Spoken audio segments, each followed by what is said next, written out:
አብ ወወልድ ወመንፈስ ቅዱስ አሃዱ አምላክ። በስመ አብ ወወልድ ወመንፈስ ቅዱስ አሃዱ አምላክ። በስመ አብ ወወልድ ወመንፈስ ቅዱስ አሃዱ አምላክ። በባህሪው ሞት በመንግስቱ ሽረት የሌለበት ቅድመ ዓለም የነበረ ዓለምን የፈጠረ ዓለምን አሳልፎ የሚኖር የአባቶቻችን አምላክ ቅዱስ እግዚአብሔር በሀብት ስቦ በረድኤት አቅርቦ ስለሰበሰበን በቅዱስ ቤቱም እንድንኖር ስለፈቀደልን ቃሉን እንድንማርም ስለፈቀደልን ስሙ የተመሰገነ ይሁን። እናታችን ቅድስት ድንግል ማርያም ወላዲተ አምላክ፣ ቅዱስ መስቀሉ፣ ቅዱሳን መላእክት፣ ነቢያት፣ ሐዋርያት፣ ሰማዕታት፣ ደናግል፣ መነኮሳት፣ ቅዱሳን ሁሉ እግዚአብሔር ያከበረው ስማቸው የተመሰገነ ይሁን። በረከታቸው ይደርብን። የተከበራችሁ የእግዚአብሔር ቤተሰቦች፣ ሊቃውንተ ቤተ ክርስቲያን፣ መምህራን፣ ካህናት፣ ዲያቆናት፣ ሁላችሁ ምእመናን አንድ አምላክ በሚሆን በአብ በወልድ በመንፈስ ቅዱስ ስም እንደምን ዋላችሁ? እንደምን ሰነበታችሁ? እንደምን አመሻችሁ? ቸሩ አምላካችን እግዚአብሔር እስከዚች ቀን ሰዓት ስላደረሰን ስሙ ይክበር ይመስገን። ሁላችሁንም እንኳን ለጌታችን ለመድኃኒታችን ለኢየሱስ ክርስቶስ የልደት በዓል መድኃኔ ዓለም አደረሳችሁ። በመካከላችን ተገኝቶ እንዲያስተምረን እንዲመክረን ቅዱስ ፈቃዱ ይሁንልን።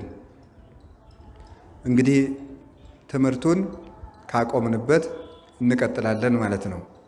ስለ ጾም ነው እየተማማርና የነበረው። የጾም መግቢያ ያደረግነው ጥጋብን ነበረ። በጾሙ ጊዜ ስለ ጥጋብ አስተምሬያችኋለሁ አይደል? ተማምረናል። ዛሬ ደግሞ በምትበሉበት ጊዜ ስለ ጾም ላስተምራችሁ ነው ማለት ነው። ነገሩ የተገላበጠ ይመስላል። ባለፈው ስለ ጥጋብ ስንማር ጾም ነበረ። ደግሞ ዛሬ በሚበላበት ጊዜ ጾም ሲፈታ ጾም ልንጀምር ነው ማለት ነው። ይህም በራሱ እግዚአብሔር ባወቀ የሚያስተላልፈው መልእክት አለ። ሰው ጾም ሲጨረስ ፋሲካ ሲመጣ ሁልጊዜ ሊረሳው የማይገባው አንድ ነገር ሰይጣን ሁልጊዜ እንዳለ ነው ማሰብ የሚገባል። ቅዱስ መቃርስን ሰዎች በዓል በመጣ ጊዜ 2-3 ጽዋ ወይን ብንጠጣ ችግር አለውን ብለው ቢጠይቁት በበዓል ቀን ሰይጣን ከሌለ ጠጡ ብሏቸው ነበረ። ሁልጊዜም ሰይጣን አለ ማለት ነው። ሁልጊዜ ሰይጣን ካለ ሁልጊዜ ንቁ መሆን ይገባል ማለት ነው። ሁልጊዜ መትጋት ይገባል። ቅዱስ ጳውሎስ እንደተናገረ በጊዜውም ያለ ጊዜውም ጽና ብሎ የተናገረው እሱ ነው። በጾምም በፋሲካም ተመሳሳይ ርቱ የሆነ የቀና ሕይወት ሊኖረን ስለሚገባ ነው። ጥጋብ በጾም ጊዜም አይፈቀድም፣ በፍስክ ጊዜም አይፈቀድም። ልክነት፣ መጠናዊነት በየትኛውም ጊዜ ይፈቀዳል። በመጠን ኑሩ ብሎ ቅዱስ ጳውሎስ እንደነገረን በመጠን ኑሩ ብሎ እንደተነገረን ሁሉም ነገር መጠን አለው። ሲጸለይ እንኳንስ ሌላው ድምፅን ያለ መጠን አውጥቶ መጸለይ እንኳን ስንፍና ነው። ሁሉን ማር እንኳን ባገኘ ጊዜ በልክ ብላ ይላል ሰሎሞን።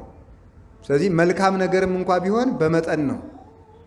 ዘምር በመጠን ከመ ኢይዘንግው አኀው፣ ወንድሞች እንዳይዘነጉ ስትጸልይ በመጠን ዘምር፣ ድምፅህን መጠነህ ጸልይ።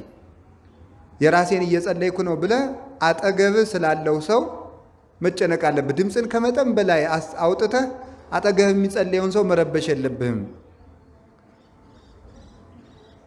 ጋር ነገር እንበለ ምጣኔ ጋር ውእቱ፣ መጠን የሌለው ጸሎት እሱ ጩኸት ይባላል። ወለጋርኒ ይተለወ ዝንጋኤ፣ ያለ መጠን መጮህ ደግሞ መርሳትን ያመጣል፣ መዘንጋትን ያመጣል፣ ልበቢስነትን ያመጣል። ያለ መጠን መጮህ ማለት ነው። ጋርን ዝንጋኤ ይከተለዋል።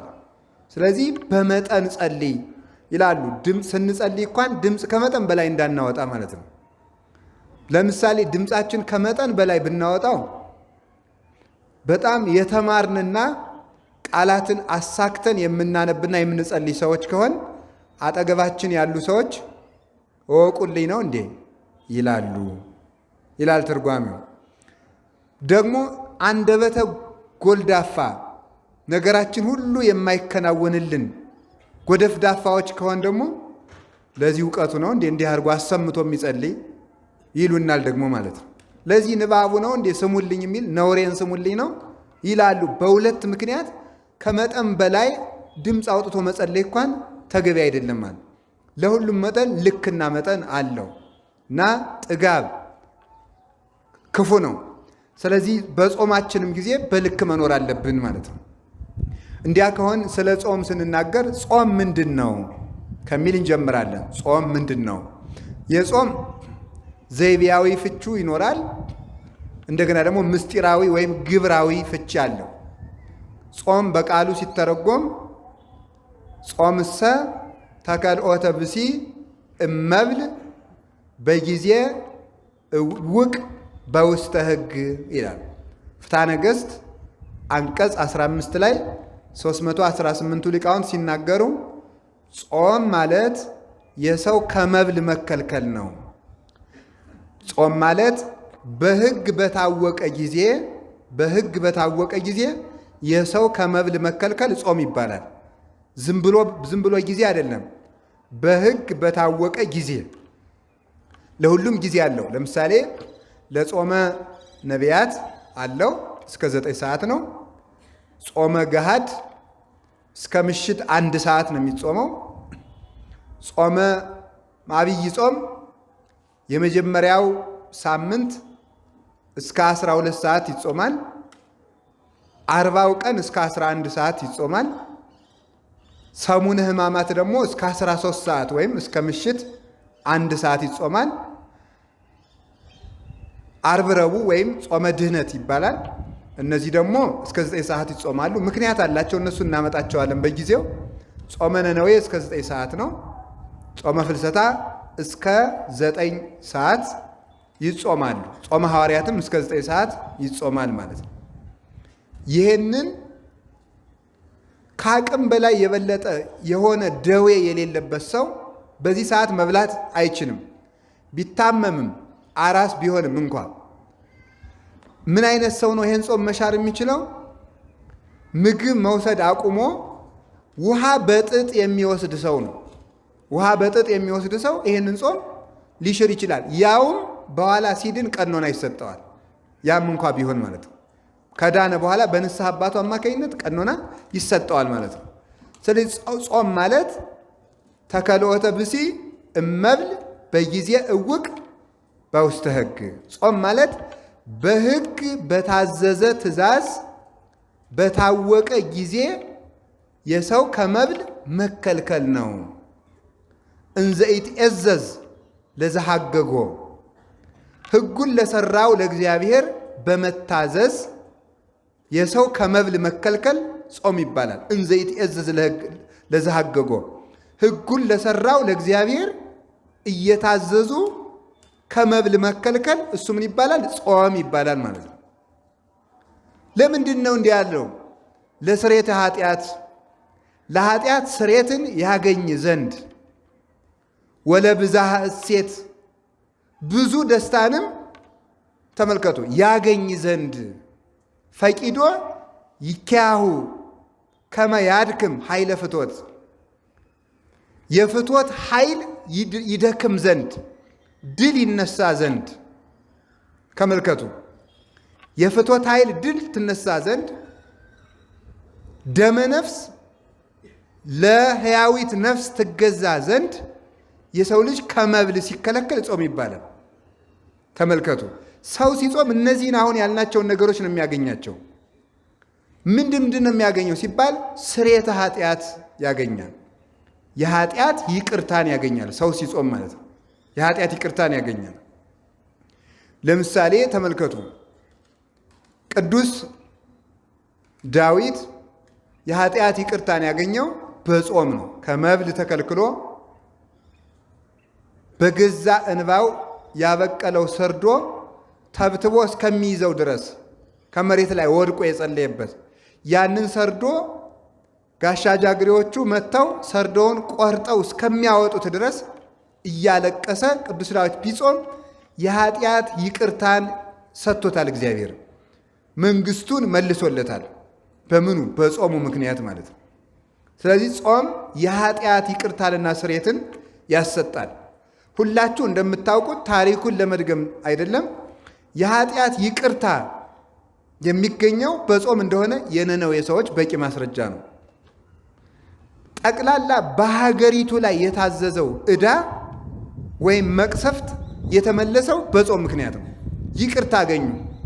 ከልሂቅ እስከ ደቂቅ ከመኝታ ተከልክለው ጥጃ ከላም እንዳይጠባ እንኳን ከልክለው ሕፃን ልጅ የእናቱን ጡት እንዳይጠባ ከልክለው ቢጾሙ በሀገሪቱ ላይ ታዞ የነበረው መቅሰፍት ምን አገኘ? ይቅርታን አገኙ። ስርየትን ሰጣቸው እግዚአብሔር። እንዲያውም እኮ እግዚአብሔር ለነነዌ ሰዎች ያስነገረው ምንድን ነበረ? እስከ ነሰሉስ ዕለት ትትገፈታ አባይ ነነዌ አባይ ሀገር፣ ታላቂቱ ሀገር ነነዌ በ3 ቀን ትገለበጣለች ብሎ አዋጅ አስነገረ። እነዚህ ሰዎች ሲጾሙ የኃጢአት ይቅርታን ሰጥቶ እግዚአብሔር በእነሱ ላይ የላከው እሳት ዛፍ ላይ ወጥቶ ፍርዱ እንዳይታጎል ከዛፉ ላይ አርፎ ከዛፉ ጥቂት በልቶ ከመሬቱ በልቶ ጥቂት ተመልሷል። ሰዎቹን አገሪቱን ሳያቃጠል ማለት ነው። ስለዚህ ጾም የኃጢአት ይቅርታ ምንጭ ነው። ቅዱስ ባስልዮስ ዘቂሳርያ አንድን ሰው ለጠንቋይ የተገዛን ሰው በንስሐ ስርየት ያሰጠው 40 ቀን አጽሞ ነው። 40 ቀን አጽሞ ፍጹም ይቅርታ ያሰጠው። እንግዲህ በባለፈው በንስሐ ትምህርታችን ተርኬ ነግሬያቸዋለሁ። በብዙ በሌላ መምህራንም በሌሎች መምህራን በሌላ መድረክ ተምራችሁት ይሆናል። ሰውየው እንግዲህ የአንድ ባሪያ ሆኖ ከአንድ ቤተ መንግስት ገብቶ የንጉሱን ልጅ በምኞት ይመኛታል። እንደማይሳካለት አወቀ። የንጉስ ልጅ ልዕልት ናት። በቤተ መንግስት ለባርነት ተቀጥሮ ያለ ሰው የንጉስን ልጅ እንዲያገባ አይፈቀድለትም። ስለዚህ እሱ ከአንድ ጣዖት አምላኪ ሂዶ የንጉስ ልጅ ወድጄ ተቸግሬያለሁ፣ ምን ላድርግ ብሎ ያማክረዋል።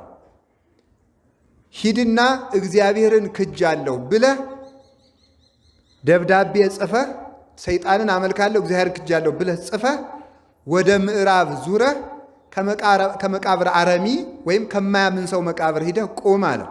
ጥቁር ሰው መጥቶ ይቀበልሃል አለ። ከዚያ በኋላ ያንን ጽፎ ክዶ ከመቃብር አረቢ ሂዶ ያን ደብዳቤ ይዞ ቆመ። ያንን ሰውም ጥቁር ሰው መጥቶ ተቀበለው። ሰይጣን በጥቁር ሰው አምሳል ይገለጣል። እንግዲህ ጥቁር ሰው በያችሁ ቁጥር ደግሞ ሰይጣን ነው እንዳትሉሽ። በቀይ ሰው አምሳልም ሰይጣን ይገለጣል። ምንም በቀይ ሰው አምሳል ብቻ አይደለም፣ በመነኩሴ አምሳል ይመጣል። እሱ ኧረ በዚህ አይደነቅም?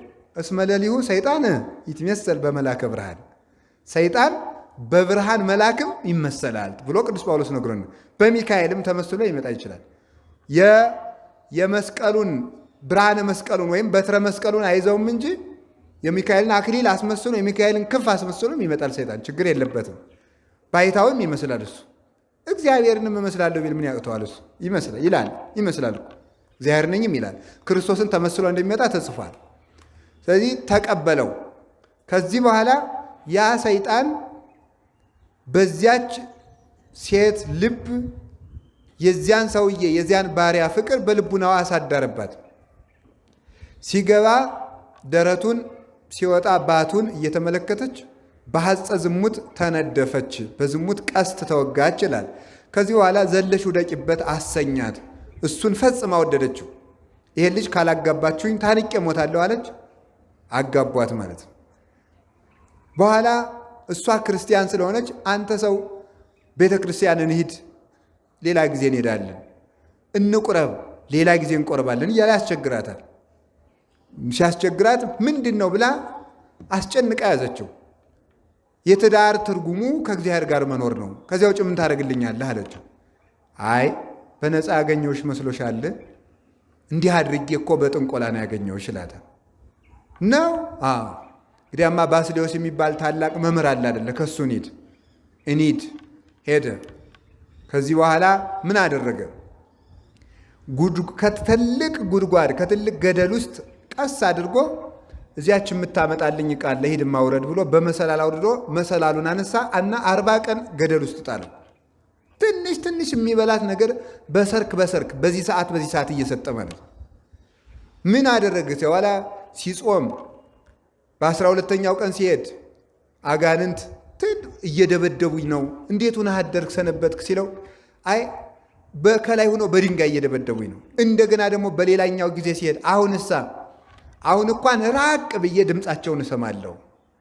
እንደገና ደግሞ በሌላ ጊዜ ሲሄድ አሁንሳ ሲለው አይ አሁንስ አንተ ታግለህ ስትጥላቸው ይታዩኛል። ከዚያ በኋላ መጀመሪያ በሌላኛው ቀን ሲሄድ ራቅ ብለው ሲሰድቡኝ ይሰማቸዋለሁ፣ ድምፃቸውን ብቻ። መጨረሻ ላይ አንተ ትግለህ ስትጥላቸው አይ። ከዚያ በኋላ ድምፃቸው ሁሉ ጠፋ።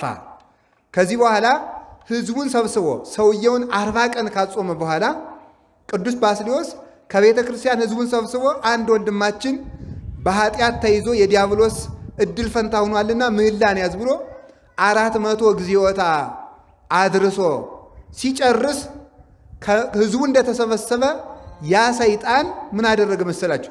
ባስልዮስ አትዘብዝበኝ፣ አትጨቅጭቀኝ፣ እሱን ልደብዳቤው ብሎ ሰይጣንን ክጀዋለሁ፣ ሰይጣንን አመልከዋለሁ፣ ክርስቶስን ክጀዋለሁ ብሎ የፈረመበትን ደብዳቤ ሰይጣን ራሱ አምጥቶ ከሕዝብ መሃል ጣለለት። ከዚያ በኋላ ለዚያ ሰው ስርየት አሰጥቶ ደብዳቤውን ደምስሶ ቅዱስ ባስልዮስ ቅዱስ ሥጋውን ክቡር ደሙን ለዚያ ሰው ሰጠው ማለት ነው። በ40 ቀን ጾም ነው ስርየት ያሰጠው ማለት ነው። እና ጾም የኃጢአትን ዕዳ ይፍቃል። መቅሰፍትን በኃጢአታችን ምክንያት ሊመጣብን ሊታዘዝ የነበረውን መቅሰፍት ያርቃል።